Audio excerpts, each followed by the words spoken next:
Halo semuanya, perkenalkan nama saya Yuliana Febiola Funan, NPM 22220036, Prodi Administrasi Negara, Fakultas Ilmu Sosial dan Ilmu Politik, Universitas Timur. Di sini saya akan menjelaskan isi dari buku Etika Administrasi yang ditulis oleh Khairul Umam, MSI, MAG. Cetakan pertama Juni 2019, diterbitkan oleh CV Pustaka Setia Bandung. Pada buku ini terdapat 10 bab yang membahas tentang etika administrasi. Bab 1, konsep etika administrasi negara. A. Etika. 1. Pengertian etika.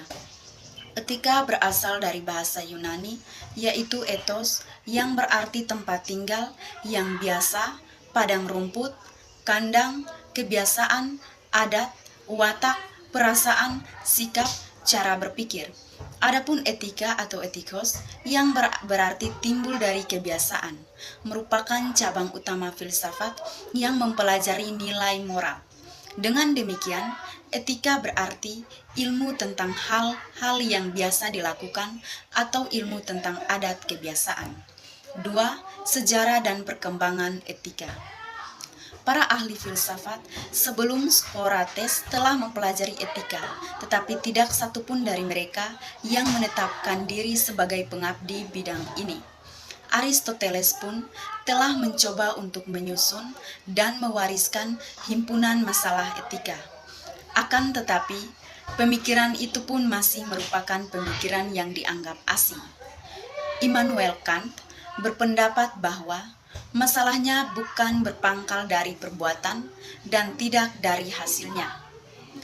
Epicurus adalah seorang ahli yang berpendapat bahwa segala perbuatan manusia setuju pada kenikmatan dan harus sedemikian rupa sehingga lamanya kenikmatan tidak dirugikan.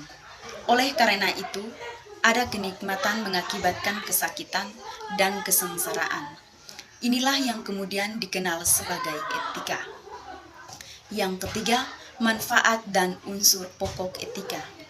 Pada pokoknya, dapat dikatakan bahwa etika membantu manusia dalam memahami situasi dan kegiatannya. Manfaat etika adalah memberikan bantuan kepada manusia untuk memilih, menentukan diri sendiri secara bebas dan bertanggung jawab. Yang keempat, alasan etika diperlukan manusia. Yang pertama, kita hidup dalam masyarakat yang semakin pluralistik, juga dalam bidang moralitas. Yang kedua, kita hidup pada masa transformasi, masyarakat yang tanpa tanding. Yang ketiga, proses perubahan sosial budaya dan moral yang kita alami ini digunakan oleh berbagai pihak untuk memancing dalam air karut. Yang keempat, etika juga diperlukan oleh kaum agama yang pada satu pihak menemukan dasar kemantapan mereka dan imam kepercayaan. B. Administrasi. 1. Pengertian administrasi. Ilmu administrasi merupakan hasil pemikiran penalaran manusia yang disusun berdasarkan rasionalitas dan sistematis yang mengungkapkan kejelasan tentang objek formal, yaitu pemikiran untuk menciptakan suatu keteraturan dari berbagai aksi dan reaksi yang dilakoni oleh manusia dan objek material yang melakukan aktivitas administrasi dalam bentuk kerjasama menuju terwujudnya tujuan tertentu. Secara etimologis, administrasi berasal dari kata ad dan ministrate yang berarti melayani, membantu, memenuhi, melaksanakan, menerapkan, mengendalikan, menyelenggarakan, dan mengarahkan. Yang kedua, unsur-unsur administrasi. Yang pertama, organisasi. Yang kedua, manajemen. 3. Komunikasi. 4. Kepegawaian. 5. Keuangan. 6. Perbekalan. 7. Tata usaha. 8. Hubungan masyarakat. C. Negara. Yang pertama, pengertian negara. Kata negara sama dengan Staat dalam bahasa Jerman atau State dalam bahasa Inggris memiliki dua arti. Yang pertama negara, masyarakat atau wilayah yang merupakan satu kesatuan politis. Yang kedua, negara adalah lembaga pusat yang menjamin kesatuan politis yang menata sehingga menguasai wilayah itu. Berdasarkan pengertian tersebut, dapat disimpulkan bahwa negara adalah suatu kelompok persekutuan, alat organisasi kedaerahan dan kewilayahan yang memiliki sistem politik yang melembaga dari rakyat, keluarganya, desa, dan pemerintah yang lebih tinggi, terdiri atas orang-orang kuat yang memiliki monopoli, kewibawaan, daulat, hukum, dan kepemimpinan yang bersifat memaksa, sehingga pada akhirnya memperoleh kebasahan dari luar dan dalam negeri. Yang kedua, unsur-unsur negara. Beberapa unsur yang harus dipenuhi dalam membentuk suatu negara, yaitu sebagai berikut. Yang pertama, pemerintah, 2, wilayah, 3, rakyat, 4, pengakuan. Poin yang ketiga, bentuk negara. 3 macam bentuk negara yaitu sebagai berikut. Yang pertama, monarki, yang kedua, aristokrasi, yang ketiga, timokrasi. D. Etika administrasi negara. Etika administrasi negara adalah seperangkat nilai atau prinsip nilai yang digunakan sebagai pedoman, pegangan, referensi, sekaligus standar penilaian baik buruknya, sikap, tindakan, dan perilaku administrasi negara dalam menjalankan tugas dan tanggung jawabnya. Bab 2, Ruang lingkup etika administrasi negara. Etika dan moralitas. Yang pertama, pengertian etika dan moralitas. Istilah etika sering disamakan atau dipergunakan secara bergantian dengan istilah moral, norma, dan etiket. Etika berhubungan dengan nilai-nilai kehidupan seseorang dan norma-norma hukum yang berlaku dalam kelompoknya. Sedangkan moral adalah istilah yang berasal dari bahasa Latin, yaitu mos atau zamak mores, yang berarti cara hidup atau kebiasaan. Moral dana bahasa Inggris dapat diartikan sebagai semangat atau dorongan batin dalam diri seseorang untuk melakukan atau tidak melakukan sesuatu. Perbedaan etika dan moral. Etika yang pertama tidak hanya menyangkut tindakan lahiriah, tetapi juga nilai mengapa dia bertindak demikian. Etika tumbuh dari pengetahuan seseorang yang diberi makna kesepakatan sosial dan dijadikan tolak ukur moralitas masyarakat.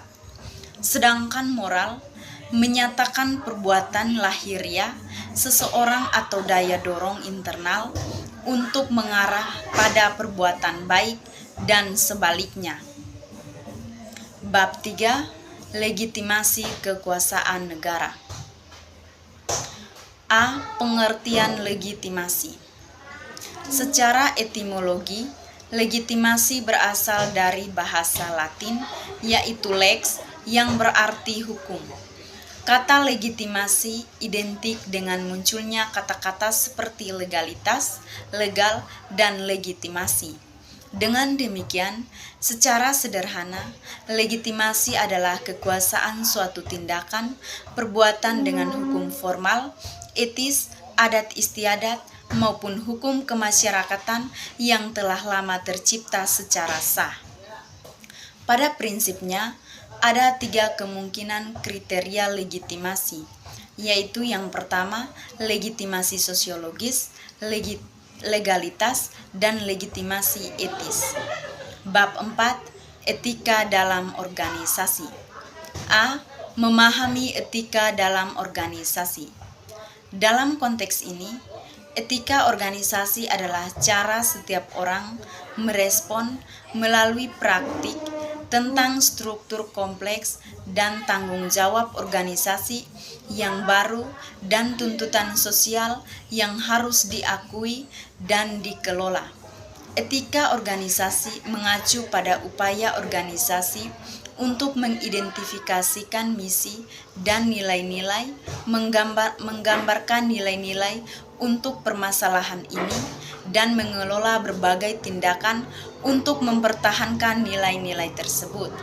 Proses etika berfungsi sebagai mekanisme bagi organisasi untuk menangani isu-isu mengenai keuangan, bisnis, manajemen, dan pengambilan keputusan. Walaupun etika organisasi sering merujuk pada citra organisasi, orang-orang yang bekerja dalam organisasi lah yang sering berperilaku tidak etis atau ilegal. Oleh karena itu, berpengaruh pula pada bentuk suasana dan karakter organisasi. Sekaligus demikian, banyak perilaku tidak etis organisasi yang tampak legal atau bahkan dilegalkan, sehingga garis antara etika dan hukum menjadi kabur. B. Nilai dan keutamaan dalam organisasi. Kepercayaan adalah kebajikan universal yang berfungsi sebagai payung di atas nilai-nilai kunci dalam organisasi. Kepercayaan organisasi adalah unsur penting sebagai pelumas yang memfasilitasi bisnis dan interaksi sehari-hari. Hubungan saling percaya ini memegang nilai tinggi dalam organisasi karena hubungan ini mewakili tugas formal untuk orang lain yang dikenakan atas dasar loyalitas, komitmen, dan struktur organisasi, yang berarti orang telah menempatkan kepercayaan pada orang lain untuk melaksanakan kegiatan dengan penerimaan moral yang baik berkaitan dengan suatu posisi. Bab 5. Etika untuk birokrasi. A. Pengertian birokrasi. Istilah birokrasi muncul sebagai protes terhadap ketidakmampuan dan inefisiensi ekonomi Prancis.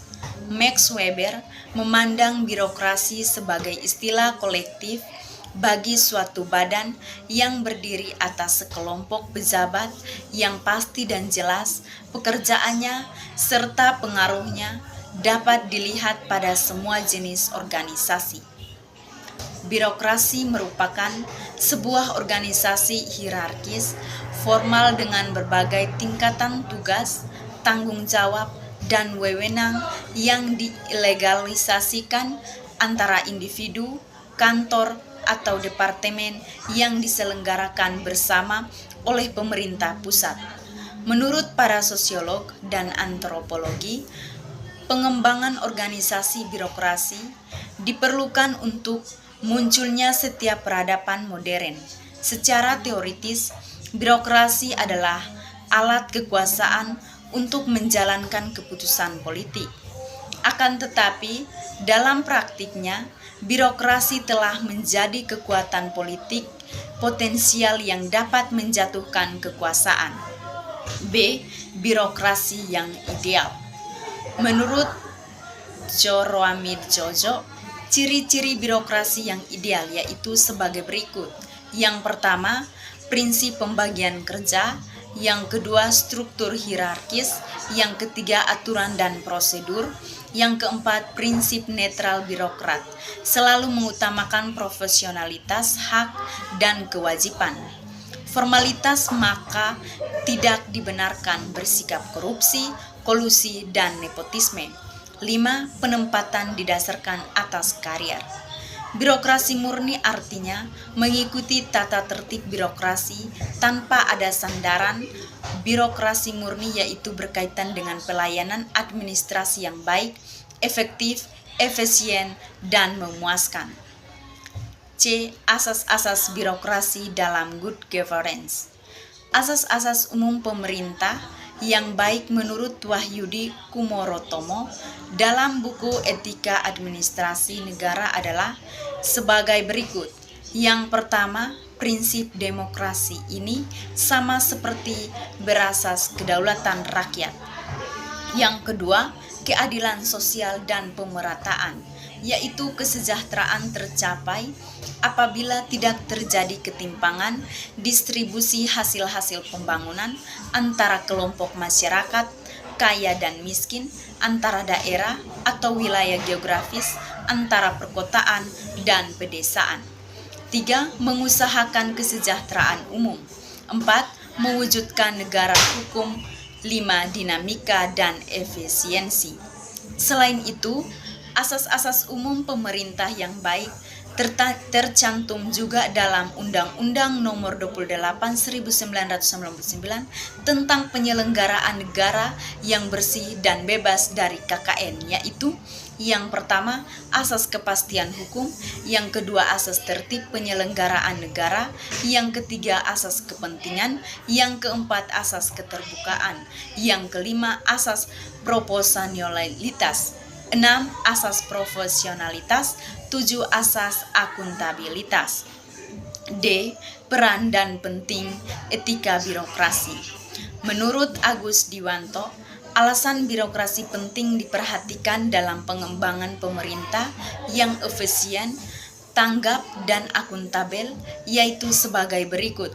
Yang pertama, masalah yang dihadapi oleh birokrasi pemerintah pada masa mendatang akan tetapi semakin kompleks. Yang kedua, keberhasilan pembangunan yang telah meningkatkan dinamika dan kecepatan perubahan dalam lingkungan birokrasi. Bab 6. Menganalisis etika dan pelayanan publik. A.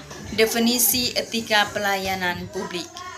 Menurut Den Hart, dalam Keban, etika pelayanan publik diartikan sebagai filsafat dan profesional standar atau kode etik atau moral atau aturan berperilaku yang benar yang harus dipatuhi oleh pemberi pelayanan publik atau administrator publik. Definisi tersebut menekankan etika pelayanan publik sebagai kode etik. Dengan demikian, etika pelayanan publik merupakan penggunaan nilai-nilai luhur oleh seorang administrator dalam memberikan pelayanan publik. B. Konsep etika dalam pelayanan publik. Menurut Fadila, etika pelayanan publik adalah suatu cara dalam melayani publik dengan menggunakan kebiasaan yang mengandung nilai-nilai hidup dan hukum atau norma yang mengatur tingkah laku manusia yang dianggap baik. Oleh sebab itu, etika mempermasalahkan baik buruk, bukan benar salah, tentang sikap, tindakan, dan perilaku manusia dalam berhubungan dengan sesamanya, baik dalam masyarakat maupun organisasi publik. Etika berperan penting dalam praktil administrasi publik. C. Paradigma etika pelayanan publik. Dalam paradigma dikategorikan politik dan administrasi sebagaimana dijelaskan oleh Wilson dan Widodo. Pemerintah memiliki dua fungsi yang berbeda, yaitu fungsi politik yang berkaitan dengan pembuatan kebijakan atau pernyataan yang menjadi keinginan negara, dan fungsi administrasi, yaitu berkenan dengan pelaksanaan kebijakan. D. Etika pelayanan publik menurut Undang-Undang Nomor 25 Tahun 2009 dalam mewujudkan pelayanan publik yang berkualitas dan demi terpenuhinya hak serta kewajiban masyarakat dan penyelenggaraan pelayanan publik. Pemerintah sebagai pemegang otoritas mengeluarkan Undang-Undang Nomor 25 Tahun 2009 tentang pelayanan publik. Salah satu hal yang dibahas dalam undang-undang yaitu mengenai prinsip nilai yang menjadi acuan perilaku dalam memberikan pelayanan publik dan memberi layanan kepada masyarakat. Prinsip nilai dibutuhkan sebagai upaya menyesuaikan tatanan nilai masyarakat yang selalu mengalami perubahan dalam waktu ke waktu. Nilai ini mengubah standar harapan masyarakat dalam pemenuhan kebutuhannya. Oleh karena itu, diperlukan acuan perilaku dalam memberikan pelayanan kepada masyarakat. Bab 7. Etika dalam kebijakan publik. A. Pengertian kebijakan sosial dan analisis kebijakan sosial. 1. Pengertian kebijakan sosial. Istilah kebijakan yang dimaksud di sini disepadankan dengan kata bahasa Inggris, yaitu policy, yang dibedakan dari kata wisdom yang berarti kebijaksanaan atau kearifan. Kebijaksanaan sosial terdiri atas dua kata yang memiliki banyak makna, yaitu kata kebijakan dan kata sosial. Menurut Ealau dan Prewitt, dalam Soeharto, kebijakan adalah sebuah ketetapan yang berlaku dan dicirikan oleh perilaku yang konsisten dan berulang, baik dari yang membuatnya maupun yang menantinya. B. Proses pembuat kebijakan publik. Dalam mendekati analisis kebijakan sebagai proses pengajian, perlu dibedakan anata, metodologi, metode, dan teknik. Seperti diketahui, metodologi analisis kebijakan menggabungkan standar, aturan, dan prosedur. Akan tetapi, standar dan aturanlah yang menuntut seleksi dan penggunaan prosedur dan penilaian kritis terhadap hasilnya. Jadi, prosedur merupakan subordinat dari standar plausibilitas dan relevansi kebijakan serta terhadap tuntunan umum atau aturan. Multilisme kritis. Penerapan prosedur adalah untuk menghasilkan informasi mengenai masalah kebijakan, masa depan kebijakan, aksi kebijakan, hasil kebijakan, dan kinerja kebijakan. Prosedur tidak menghasilkan pengetahuan yang relevan dengan kebijakan. Bab 8. Etika kerja pegawai. A. Konsep kedisiplinan dalam etika. 1. Definisi disiplin kerja.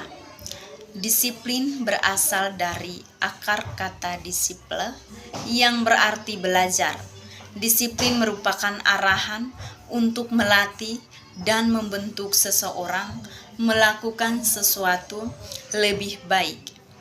Disiplin adalah suatu proses dapat menumbuhkan perasaan seseorang untuk mempertahankan dan meningkatkan tujuan organisasi secara objektif melalui kepatuhannya melaksanakan peraturan organisasi. B. Konsep kinerja pegawai. Yang pertama, pengertian kinerja. Prawi Resentono menjelaskan bahwa kinerja adalah hasil kerja yang dapat dicapai seseorang atau sekelompok orang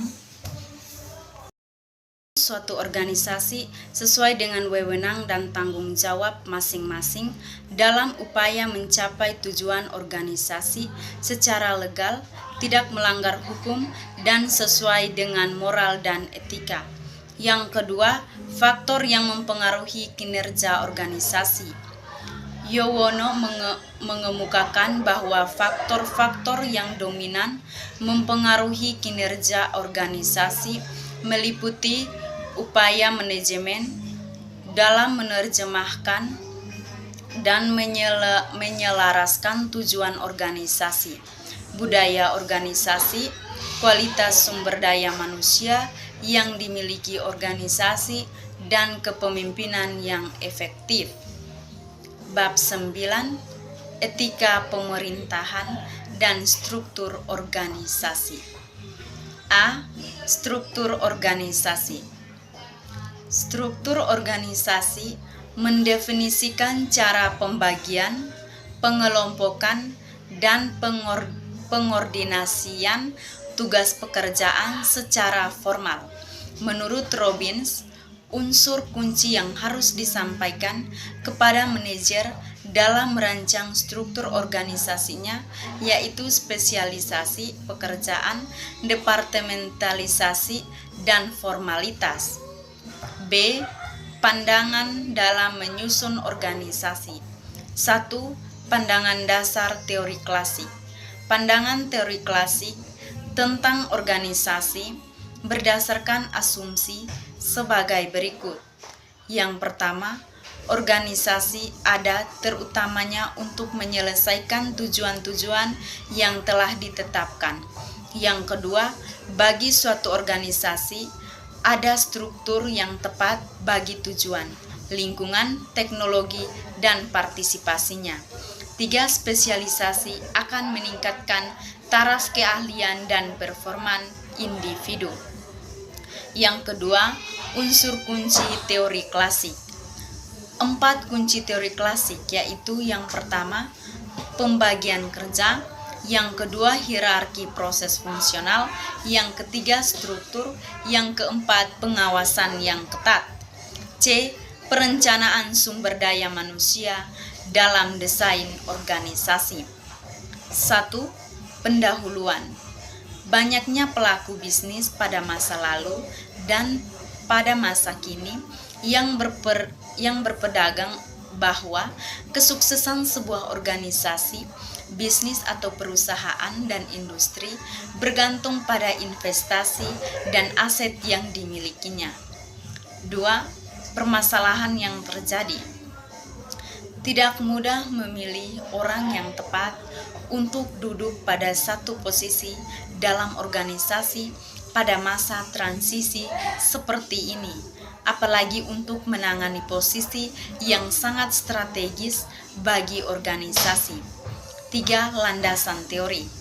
Perencanaan sumber daya manusia merupakan proses manajemen dalam menentukan pergerakan SDM organisasi pada posisi saat ini menuju posisi yang diinginkan pada masa depan. Adapun strategi SDM adalah seperangkat proses dan aktivitas yang dilakukan bersama oleh manajer SDM dan manajer lini untuk menyelesaikan masalah bisnis yang berhubungan dengan manusia. D. Etika organisasi pemerintah. Yang pertama, dimensi etika dalam organisasi.